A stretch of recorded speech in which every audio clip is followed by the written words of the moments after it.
త్యానుబాహుం అరవింద దళాయతాక్ష్యం అంటూ పాటలైతే కట్టలేదు కానీ ఆనాటి సౌత్ ఆఫ్రికాలో మండేలా స్థానం నిజంగా అలాంటిదే. పురాణ గాథలో నుండి పుట్టుకొచ్చిన కారణజన్ముల కంటే ఎక్కువగా ప్రజలు అతన్ని ఆరాధించారు. నభూతో అనదగిన ఆ గుర్తింపు ఇంటర్నేషనల్ మీడియాని అవాక్కయ్యేలా చేసింది. ఆఫ్రికన్ నేషనల్ కాంగ్రెస్ అజెండా ఏంటి? స్థానికులు ఎలాంటి మార్పుని కోరుకుంటున్నారు? అధికార మార్పిడితో సమానత్వం ఎలా వస్తుంది? ఇలా ఏ ప్రశ్నని సంధించినా ఒక సగటు సౌత్ ఆఫ్రికన్ తడుముకోకుండా చిరునవ్వుతో చెప్పే సమాధానం ఒకటే, మండేలా. రాజకీయాల్లో తిరగడం మొదలెట్టిన మండేలాకి ఆలివర్ టాంబో అనే యువకుడితో పరిచయం అయింది.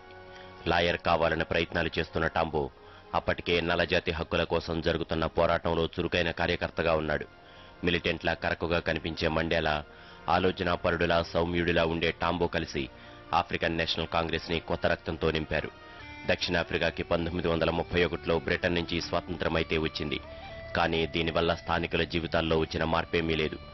చాలా తక్కువ సంఖ్యలో ఉన్న తెల్లవాళ్లకుండే హక్కులు, సౌకర్యాలు, అధికారాలు ఏవి నల్లవారికి ఉండేవి కావు. అప్పుడప్పుడు జరిగే బూటకపు ఎన్నికల్లో తెల్ల ఓటర్లతో ఎన్నుకోబడిన తెల్ల నాయకులే ప్రభుత్వాన్ని ఏర్పాటు చేసేవారు. రంగును బట్టి ఒక మనిషి స్థానాన్ని నిర్ణయించే ఈ రకమైన వివక్షతని అపార్థీడ్ అంటారు. 1948లో నేషనలిస్ట్ పార్టీ అధికారంలోకి వచ్చిన తర్వాత ఈ దుర్మార్గం మరింత పెచ్చుమీరింది. ప్రభుత్వం మంజూరు చేసిన గుర్తింపు కార్డులు లేకుండా బ్లాక్ పీపుల్ కనీసం రోడ్ల మీద నడవడానికి కూడా వీల్లేదనే ఆంక్షలు అమల్లోకి వచ్చాయి. తెల్లదొరల ఇళ్లకి సమీపంలో ఉన్న నల్లవారి ఇళ్లను కూల్చేశారు. ఈ విధంగా పాసులు జారీ చేసే విధానానికి వ్యతిరేకంగా ఆఫ్రికన్ నేషనల్ కాంగ్రెస్ ఆధ్వర్యంలో ఉద్యమం మొదలైంది. ఇదే మండేలా పాల్గొన్న మొదటి పెద్ద రాజకీయ పోరాటం. తెల్లవారిపై దాడులకు దిగటం గాని, వారి ఆస్తుల్ని ధ్వంసం చేయడం గాని చేయకుండా శాంతియుతంగా సత్యాగ్రహం నడపాలని మండేలా కార్యకర్తలకు పిలుపునిచ్చాడు. పోలీసులకి ఎలాంటి ఇబ్బంది కలిగించకుండా నల్లజాతి నాయకులు స్వచ్ఛందంగా అరెస్టు కావడానికి ముందుకు వచ్చారు. పార్టీ యువజన విభాగానికి నేతృత్వం వహిస్తున్న మండేలా ఎలాంటి పనికైనా తానే ముందుండి మిగిలిన యువకులకి ఆదర్శంగా నిలిచేవాడు. శ్వేత జాతీయుల పాలనని వ్యతిరేకించే రకరకాల గ్రూపులు విడిపోయి ఒకరితో ఒకరు కలహించుకోవడం వల్ల లక్ష్యం మరింత దూరంగా జరుగుతోందని ఆఫ్రికన్ నేషనల్ కాంగ్రెస్ గ్రహించింది. అందుకే 1955లో నల్ల జాతీయులకు ప్రాతినిధ్యం వహించే అన్ని పార్టీలని ఒకే వేదిక మీదకి తెచ్చి ఫ్రీడమ్ చార్టర్ అనే ఒక పత్రంపై సంతకాలు చేయించింది. దీని ప్రకారం దేశంలో నివసించే వారందరికీ ఒకే రకమైన హక్కులు, బాధ్యతలు ఉండాలి. దేశంలోని వనరులు అన్నిటినీ ప్రజలంతా సమానంగా అనుభవించాలి. ఈ సమావేశం విజయవంతం కావడంతో తమ పీఠం కదిలిపోతుందేమోనని తెల్లవారికి భయం పట్టుకుంది. ఆల్ పార్టీ కాన్ఫరెన్స్ జరగడానికి కారకుడైన మండేలా బహిరంగంగా ఎలాంటి రాజకీయ కార్యక్రమాల్లో పాల్గొనడానికి వీల్లేదని ప్రభుత్వం నిషేధం జారీ చేసింది. అయితే మండేలా స్వయంగా కనిపించకపోయినా అతని పేరు చెబితే చాలు జనాలు ఉద్రేకంతో ఊగిపోయేవారు. 1944లో మండేలాకి ఎవ్లీన్ అనే యువతితో వివాహం జరిగింది. కానీ రాజకీయంగా, మతపరంగా ఇద్దరి ఆలోచన విధానం వేరుగా ఉండడంతో 10 ఏళ్లు గడవక ముందే వారి మధ్య కలతలు మొదలయ్యాయి. చివరికి 1957లో వారిద్దరూ విడిపోయారు. ఆ సంవత్సరమే మండేలా విన్నీ అనే సోషల్ వర్కర్ని ప్రేమించి పెళ్లి చేసుకున్నాడు. ఆ నిర్ణయం వల్ల వ్యక్తిగతంగా మండేలా ఏం పొందాడో మనకి పూర్తిగా తెలియదు గాని దక్షిణాఫ్రికా ప్రజల పాలిట మాత్రం అది భవిష్యత్తులో వరంగా పరిణమించింది. ఆ సమయానికే మండేలా పేరు దేశమంతా పాగిపోయింది.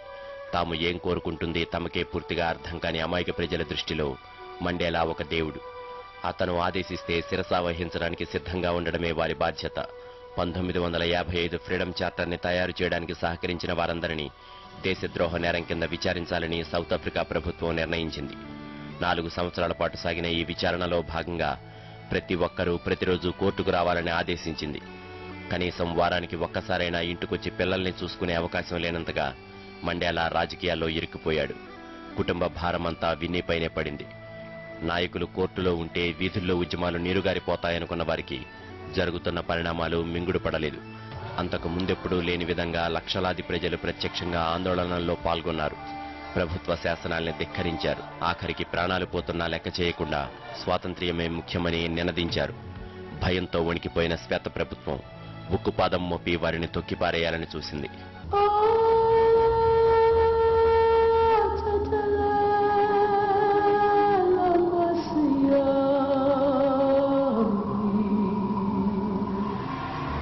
ఈ తరుణంలో ఇంకా శాంతియుత పోరాటాలు చేయడం అవివేకమని, హింసని హింసతోనే ఎదుర్కోవాలని ఆఫ్రికన్ నేషనల్ కాంగ్రెస్ నిర్ణయానికి వచ్చింది. అజ్ఞాత జీవితం గడుపుతూ ప్రజల్ని సాయుధ పోరాటానికి ప్రేరేపించగలిగిన ఒక వ్యక్తికి ఉద్యమాన్ని అప్పజెప్పాలని భావించింది. ఆ వ్యక్తి ఎవరనే విషయంలో అందరి అభిప్రాయం ఒకటే: నెల్సన్ మండేలా. 1961లో ఒక పత్రికా ప్రతినిధికి మండేలా ఇచ్చిన ఇంటర్వ్యూ ఇది. ప్రజాస్వామ్యం పట్ల నమ్మకం లేని ప్రభుత్వానికి తమపై ఆందోళనకారులుగా ముద్రవేసే హక్కు ఎక్కడ నుండి వచ్చిందని మండేలా ఈ సందర్భంగా ప్రశ్నించాడు. ఉద్యమానికి కావలసిన నిధులు, ఆయుధాలు, సైనిక శిక్షణ కోసం రహస్యంగా అనేకసార్లు ఇతర దేశాల్లో పర్యటించిన మండేలా ఒకసారి స్వదేశంలో అడుగు పెడుతూ శత్రువులకు దొరికిపోయాడు. ఈ అవకాశం కోసమే చూస్తున్న ప్రభుత్వం అతన్ని అరెస్టు చేసి రకరకాల అభియోగాలు మోపింది. మండేలాతో సహా ప్రధాన నాయకులందరికీ యావజ్జీవ ప్రవాసం అనే శిక్ష విధించి కేప్ టౌన్ తీరంలోని రాబిన్ ఐలాండ్ అనే దీవికి పంపుతున్నట్లు ప్రకటించింది. తమ ప్రియతమ నేతని విడుదల చేయాలంటూ ఆ రోజు లక్షలాది మంది నల్లజాతీయులు చేసిన నినాదం ఆఫ్రికా అంతటా ప్రతిధ్వనించింది. మండేలా భార్యగా విన్నీ కూడా తనకు తెలియకుండానే ఉద్యమంలో భాగస్వామిగా మారిపోయింది. ఎక్కడెక్కడ నుండో వచ్చే అభిమానులు ఆమెను చూడాలని, కలవాలని పరితపించేవారు. నల్లజాతి హక్కుల ఉద్యమానికి నాయకత్వం వహించి వీరపత్నిగా పేరు తెచ్చుకున్న తన భార్య విన్నీకి మండేలా విడాకులిచ్చాడు. అది కూడా 80 ఏళ్ల వయసులో.